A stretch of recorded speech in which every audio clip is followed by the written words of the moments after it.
그 자네는 누구인가? 내 이름은 조라 말이죠.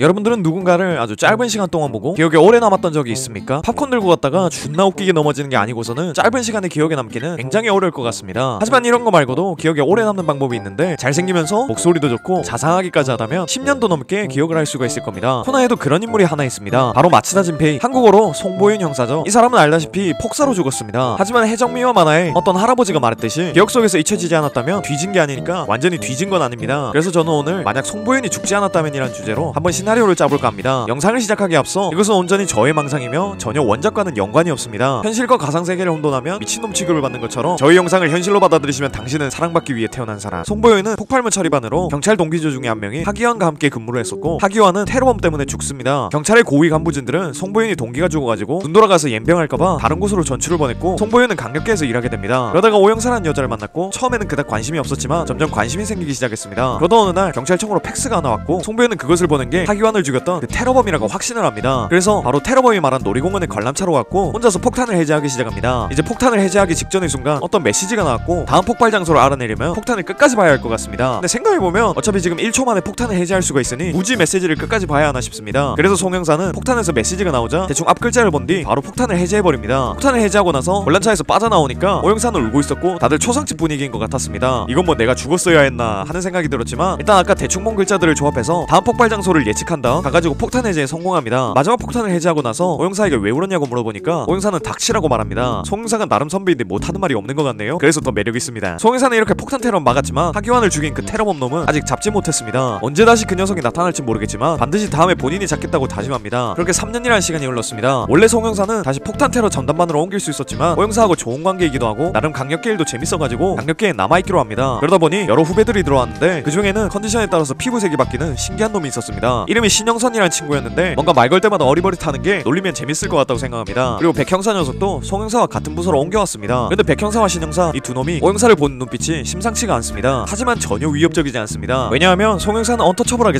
잘생겼거든요. 송영사는 3년 동안 일을 하며 경찰학교 시절 가깝게 지냈던 동기조 녀석들의 소식도 듣곤 했습니다. 참고로 동기조 녀석들의 한국어 이름은 잘 몰라가지고 그냥 일본어 이름으로 말하겠습니다. 하지만 동기조 녀석들은 그닥 좋은 소식을 들고 오진 않았습니다. 가장 맏형 같고 동기조를 잘 챙겨줬던 다태는 사고로 죽어버렸습니다. 같은 수사과의 신영사와 이름이 같아가지고 놀리고 그랬는데 그렇게 죽었다는 게 믿기지가 않았습니다. 송영사와 자주 싸웠던 후루야 레이와 그의 남자친구 같은 모로우시 히로미치는 수상한 조직에 잠입을 한 것 같아 보였습니다. 그 조직이 뭔지는 모르겠지만 굉장히 수상해 보였고 그닥 엮이면 좋을 것 같진 않다는 생각이 들었습니다. 송영사는 불안한 마음에 그냥 거기서 나오라고 말했지만 말을 들어먹질 않았습니다. 불안한 예감은 틀리지 않는 법 그 조직에서 히로미치가 총을 맞고 죽어버렸습니다. 송영사는 히로미치의 장례식에 갔고 레이에게 이게 뭔 일이냐고 물어보고 싶었지만 레이는 장례식에도 오지 않았습니다. 그리고 장례식에 온 사람들 중에 머리가 길고 다크서클인지 눈매인지 모르겠는 어떤 남자가 찾아와서는 스카치 내 말을 들었더라면 더 좋았을 텐데 라고 중얼거리며 장례식을 빠져나갑니다. 정신병자 아닌가 싶습니다. 송영사는 장례가 끝나고 레이에게 연락을 해서 대체 거기서 뭘 하고 있는 건지 히로미치는 왜 죽은 건지 물어봅니다. 레이는 말할 수 없다고 하며 형사인 너와 내가 연락을 하면 조직에서 의심할 수도 있으니 웬만하면 연락하지 말라고 합니다. 그리고 동기조가 다 죽었는데 너라도 살아있어서 정말 다행이다 라는 말을 남기고 끊어버립니다. 송영사는 다음에 이 새끼 만나면 죽방 한 대 때리고 자초지종을 들어야겠다고 생각을 합니다. 이것이 3년 동안 있었던 송영사의 주변 얘기였습니다. 그 외의 특이점은 최근 들어 안경 낀 꼬마가 자주 사건에 연루된다는 점이 있겠네요. 모두가 잠자는 유명한 탐정이라면서 요상한 수염난 아저씨를 치켜 세워줬지만 송영사는 뭔가 이상했습니다. 항상 그 탐정 곁에는 그 안경 낀 꼬마가 있었거든요. 그리고 볼 때마다 유명한 탐정이 추리할 때 어디 기둥 뒤로 가가지고 나비 넥타이에다가 뭘 말하는 것 같아 보이기도 했습니다. 저 새끼 뭐하는 놈일까 궁금해가지고 조금 조사를 해봤는데 저 녀석과 유명한이 등장한 시점이 고등학생 탐정 남도일이 사라진 시점과 비슷하다는 걸 알아냅니다. 그래서 어렴풋이 저 녀석이 남도일이 아닐까 하는 생각을 하게 됐습니다. 그러던 어느 날 백형사가 차에 타려던 중 차에 있던 폭탄 때문에 중상을 입는 사건이 발생했습니다. 3년 전 송영사를 위협했던 사건과 7년 전 하기환을 죽였던 그 테러범이 또다시 나타난 것 같아 보였습니다. 송영사는 바로 그 테러범을 잡기 위해 차를 타고 거리로 나갑니다. 근데 송영사의 차에 그 안경 낀 꼬마 녀석이 타고 있습니다. 그냥 꼬마였다면 바로 끌어내려서 집에 보낼 테지만 평범한 초등학생이 아닌 건 분명한 녀석이니까 그냥 냅둡니다. 그리고 백형사의 차에서 발견됐던 그 쪽지의 수수께끼에 대해 어떻게 생각하는지 물어봅니다. 코난도 아직은 잘 모르겠다고 말을 했고 일단 단서를 찾으러 가보자고 말합니다. 송영사는 싱긋 웃으며 알겠다고 대답합니다. 조사를 하다 보니 밤을 새게 됐고 오영사도 송영사처럼 단서를 찾는 것 같았습니다. 근데 오영사는 송영사에게 뭔가 불안하다고 하고 저번엔 운 좋게 살았지만 이번엔 진짜 죽을 수도 있으니까 이쯤하고 끝낸 다음에 신형사나 다른 쩌리 형사들한테 맡기라고 말합니다. 송영사는 이 산짐승 같은 여자도 걱정이란 걸 할 수 있구나 라고 생각하며 살짝 뿌듯해졌습니다. 하지만 여기서 관둘 생각은 없었습니다. 오형사에게 알았다고 대답한 뒤 코난과 함께 다시 단서를 찾으러 떠납니다. 단서를 찾다 보니 도쿄타워에 폭탄이 있다는 사실을 알게 됐고 도쿄타워에 도착해보니 엘리베이터 쪽에서 폭발이 일어나 있는 상태였습니다. 송영사는 바로 엘리베이터 쪽으로 갔고 그곳에는 꼬마 한 명이 탈출하지 못하고 있는 상황이 벌어져 있었습니다. 그 꼬마를 탈출시키고 싶었지만 송영사의 몸으로는 들어갈 수 없을 정도로 틈이 좁았습니다. 하지만 이런 범죄 현장에 늘 따라오는 불길한 요정 코난이 그 꼬마를 구해줍니다. 그리고 코난도 엘리베이터에서 나오려는 순간 엘리베이터가 추락하려고 했고 송영사는 코난을 구하기 위해 엘리베이터 안으로 들어갑니다. 다행히 엘리베이터는 완전히 추락하지 않았고 혹시나 엘리베이터 위에 폭탄이 있을 수도 있으니 코난을 올려보내봅니다. 코난 좀 살펴보더니 엘리베이터 위에 폭탄이 있다고 말했고 송영사는 놀래가지고 내가 해제할 테니까 나오라고 말을 합니다. 하지만 코난이 이거 조금이라도 움직이면 터진다고 가만히 있으라고 말합니다. 그러고 나서 구조대로부터 폭탄을 해제하는데 필요한 도구들을 봤더니 혼자서 폭탄 해제를 시작합니다. 요즘에 초등학교에서 저런 것도 가르치나 보네요. 저는 늙어가지고 안 배웠는데 구독자 여러분들은 다 배웠다고 생각하겠습니다. 아무튼 코난은 폭탄 해제 막바지에 들어선 것 같아 보였고 이제 좀 있으면 끝이라고 말했는데 갑자기 송영사에게 의논할 게 있다고 말합니다. 지금 폭탄이 있는 화면에 어떤 메시지가 떴다며 그 메시지에는 폭발 3초 전에 다음 폭발 장소를 알려주겠다 라는 말이 적혀 있었다고 합니다. 3년 전 송영사가 뒤질 뻔했던 사건과 굉장히 비슷합니다. 그래서 코난과 송영사는 폭발 3초 전까지 일단 기다리기로 했고 기다리면서 송영사는 코난에게 너 혹시 남도일이 맞냐고 물어봅니다. 그래서 코난은 살짝 웃으며 정확한 대답은 저 세상에서 알려주겠다고 말합니다. 대충 맞다는 말인 것 같네요. 그렇게 폭발 3초 전이 됐고 화면에는 메시지가 뜨기 시작했습니다. 그리고 폭발 직전 코난은 송영사가 그랬던 것처럼 선을 끊고 폭발을 멈췄습니다. 그러고 나서 화면에 뜬 힌트를 가지고 다음 폭발 장소를 추리했고 그곳은 테이탄